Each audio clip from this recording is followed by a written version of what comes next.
Shalom anak Tuhan. Kembali kita akan reva yang terambil dari Markus pasal 3 ayat 20 sampai dengan 30. Demikian firman Tuhan. Kemudian Yesus masuk ke sebuah rumah, maka datanglah orang banyak berkerumun pula sehingga makan pun mereka tidak dapat. Waktu kaum keluarganya mendengar hal itu, mereka datang hendak mengambil dia, sebab kata mereka, ia tidak waras lagi.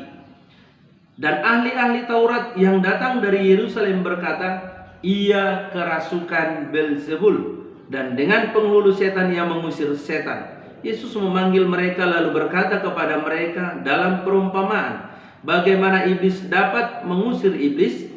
Kalau suatu kerajaan terpecah-pecah, kerajaan itu tidak dapat bertahan. Dan jika suatu rumah tangga terpecah-pecah, rumah tangga itu tidak dapat bertahan. Demikianlah juga kalau iblis berontak melawan dirinya sendiri, dan kalau ia terbagi-bagi, ia tidak dapat bertahan, melainkan sudahlah tiba kesudahannya. Tetapi tidak seorang pun dapat memasuki rumah seorang yang kuat untuk merampas harta bendanya, apabila tidak diikatnya dahulu orang kuat itu. Sesudah itu barulah ia merampok rumah itu. Aku berkata kepadamu, sesungguhnya semua dosa dan hujat anak-anak manusia akan diampuni, ya, semua hujat yang mereka ucapkan. Tetapi apabila seorang menghujat Roh Kudus, ia tidak mendapat ampun selama-lamanya, melainkan bersalah karena berbuat dosa kekal. Ia berkata demikian karena mereka katakan bahwa ia kerasukan roh jahat. Anak Tuhan yang terkasih dalam nama Yesus Kristus, yang baru kita baca adalah perjalanan pelayanan Yesus yang begitu menyita perhatian dari banyak orang, bukan hanya dari banyak orang awam, tetapi dari tokoh-tokoh agama dan juga perhatian dari keluarga-keluarganya. Dari pembacaan firman Tuhan ini kita akan belajar tentang satu tema, yaitu demi kehendak Tuhan. Semua yang kita baca yang dilakukan Yesus adalah demi kehendak Tuhan. Hadirnya Yesus di muka bumi ini adalah demi kehendak Tuhan. Apa yang dia lakukan, dia kerjakan, dia rencanakan adalah demi kehendak Tuhan. Maka sudah seharusnya setiap orang percaya pun hidup demi kehendak Tuhan. Berbicara demi kehendak Tuhan, dari perbacaan yang sudah kita baca, kita akan belajar dari beberapa hal. Yang pertama, pada ayat 20, demi kehendak Tuhan kita siap berkorban. Demi kehendak Tuhan Yesus siap berkorban. Dia siap menahan lapar, dia siap menahan dahaga, dia siap menderita, dia siap melakukan perjalanan jauh, bahkan begadang, tidak tidur, bahkan juga bangun pagi-pagi dan berdoa. Dia siap melakukan itu, dia siap menahan keinginan dagingnya demi kehendak Tuhan. Oleh karena itu, seharusnya sebagai orang yang percaya, yang meneladani Yesus, yang sudah menjadi anak Tuhan, sudah seharusnya kita juga siap berkorban demi kehendak Tuhan.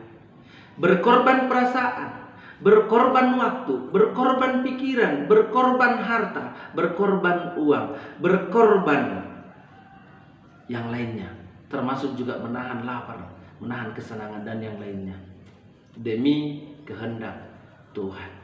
Yang kedua, pada ayat 21, demi kehendak Tuhan kita siap dianggap tidak waras. Dianggap tidak waras.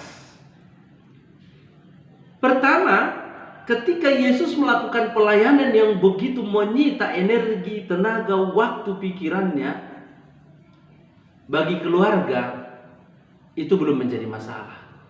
Namun ketika itu terjadi terus-menerus, seolah-olah Yesus tidak memikirkan lagi dirinya, tidak memikirkan lagi murid-muridnya, tidak memikirkan lagi keluarga saudara-saudaranya. Dikatakan bahwa kaum keluarga Yesus sengaja datang ke tempat itu untuk mengambil dia. Karena di dalam benak mereka Yesus itu sudah tidak waras. Kenapa tidak waras? Karena yang dia lakukan itu sudah tidak normal menurut ukuran manusia.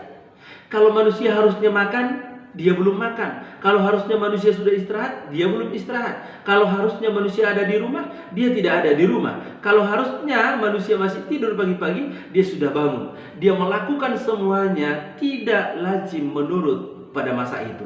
Maka kaum keluarganya memandang bahwa dia sudah tidak waras. Untuk memberitahu setiap orang yang percaya kepada Yesus Kristus, yang memahami kehendak Tuhan, yang hidup bagi kehendak Tuhan, maka mereka akan dipandang juga tidak waras. Barangkali yang pertama oleh keluarga. Barangkali keluarga akan berkata, engkau sudah tidak waras.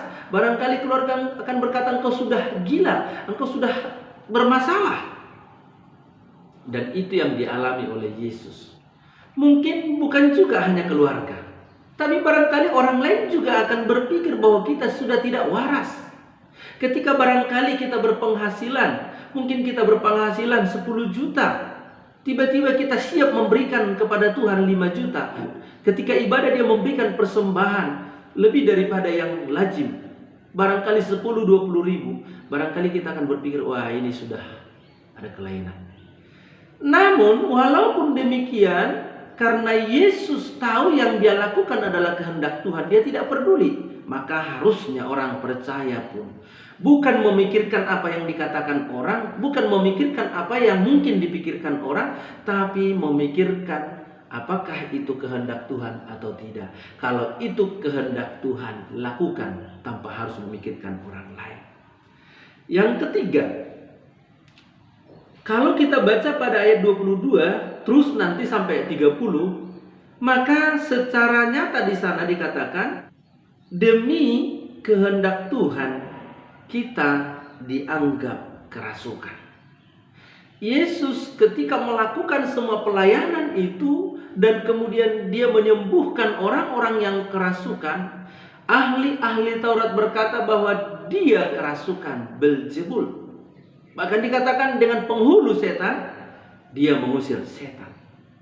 Kenapa orang berkata seperti itu? Karena mereka melihat sesuatu yang mereka tidak pahami dan mereka tidak yakin kalau itu adalah kehendak Tuhan. Oleh karena mereka tidak memahami kehendak Tuhan, mereka menyampaikan itu. Maka ketika kita sebagai orang yang percaya kepada Yesus Kristus, hidup dalam kehendak Tuhan, melakukan kehendak Tuhan, barangkali juga orang akan menganggap kita sudah kerasukan. Apakah kita dianggap kerasukan Beelzebul, kerasukan roh jahat? Terserah. Apakah itu datangnya daripada tokoh-tokoh agama? Bukan berarti kalau yang menyampaikan itu tokoh-tokoh agama, maka kita bisa anggap itu benar. Apakah itu datangnya dari orang-orang yang menganggap diri lebih rohani? Bukan berarti kalau dia nampaknya lebih rohani, maka yang dia katakan itu benar. Bahkan hati-hati, kalau kita menghujat Roh Kudus, maka tidak ada korban penghapus dosa bagi kita. Ketika Yesus berkata kepada ahli-ahli Taurat, segala hujat manusia yang ditujukan kepada Yesus itu bisa diampuni. Tetapi kalau yang dihujat itu Roh Kudus, maka tidak ada lagi korban penghapus dosa. Di mana letak penghujatannya? Kita tahu bahwa Yesus sudah menerima Roh Kudus dalam bentuk merpati ketika dia selesai dibaptis. Dikatakan langit terkoyak, kemudian Roh Kudus dalam wujud merpati datang dan hinggap kepada Yesus Kristus. Maka Roh Kudus yang hinggap itu telah bekerja dalam kehidupan Yesus, dan ketika dia mengusir setan, dia mengusir dengan kekuatan Allah Roh Kudus, dengan kekuatan Allah Bapa di surga, dengan kekuatan Allah Anak. Maka ketika orang itu berkata dia mengusir setan dengan kekuatan setan, maka orang itu sedang berkata bahwa yang ada pada Yesus itu bukan Roh Kudus tapi roh setan. Maka dengan pernyataan itu mereka sedang menghujat Roh Kudus yang ada pada Yesus. Dan penghujatan itu membawa orang itu mengalami kehidupan dalam dosa kekal karena tidak dapat diampuni. Oleh karena itu anak-anak Tuhan, ketika kita mengerti kehendak Tuhan, ketika kita hidup dalam kehendak Tuhan, barangkali orang akan melihat kita seperti orang kerasukan. Oleh karena itu anak-anak Tuhan dimanapun berada, demi kehendak Tuhan kita siap berkorban. Demi kehendak Tuhan kita barangkali akan dianggap tidak waras. Mungkin kita juga akan dianggap kerasukan. Namun yakinlah, selama itu demi kehendak Tuhan, maka lakukanlah dengan iman. Amin. Terima kasih Bapa di surga, terima kasih Yesus, terima kasih Roh Kudus. Engkau sudah mengingatkan kami lewat kebenaran firman-Mu. Biarlah kami memahami kehendak Tuhan dan kami dikuatkan, dimampukan hidup dalam kehendak Tuhan. Di dalam dan demi nama Yesus kami berdoa. Haleluya. Amin.